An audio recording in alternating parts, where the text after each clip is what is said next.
سؤال جالي على الصفحه: يا دكتور، البوليب اللي حضرتك اتكلمت عليها قبل كده، هل هي ايه اعراضها عشان اكشف؟ هي ايه الاعراض اللي ممكن تكون عندي عشان اكشف على البوليب؟ زي ما قلنا قبل كده، البوليب ملهاش اعراض. ليه؟ لانها عباره عن نتوء صغير جوه جدار القولون، فبالتالي ملهاش اي اعراض في الاول. هي اعراضها بتحصل لما بعد الشر تتحور لاورام، ولما تتحور لاورام، الاورام دي بعد الشر تكبر تسد القولون فيبتدي يحصل اعراض. فبالتالي مش من الناس اللي عندهم بوليب نسبه ان يبقى عندهم اعراض قليله. فبالتالي مهم قوي ان احنا نعمل فحص مبكر للناس دي فوق سن 50 سنه، بندور ان في بوليب ولا لا، ولو في بوليب تتشال. لو عندك بقى اعراض زي امساك مزمن جه مره واحده، واحد فوق 50 سنه وفجاه كده يقول لي انا جالي امساك مره واحده، او بقى يبقى في دم في البراز، هي دي الاعراض ان بعد الشر ان انا عندي حاجه كبيره في الجهاز الهضمي، فدور عليها واشوف.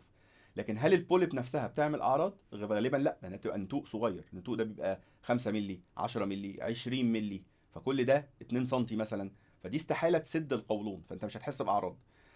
لو نزفت هيبقى النزيف صغير قوي، فممكن تعمل حاجه اسمها دم خفي في البراز. ده لو نزفت، مش شرط تنزف على طول، لان ممكن البراز يعدي من جنبها من غير ما يعمل لها حاجه فما تنزفش.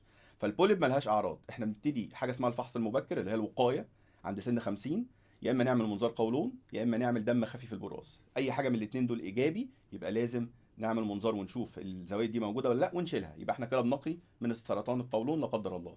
طيب انا لو عندي بقى اعراض اللي هي اللي احنا تخوف، اللي هو في امساك، واحد عنده فوق 50 سنه وفجاه جاله امساك مره واحده، عندي دم في البراز، عندي غازات كتير واعراض انسداد، كل دي اللي تخلينا ندور هل بعد الشر لا قدر الله في اورام ولا لا.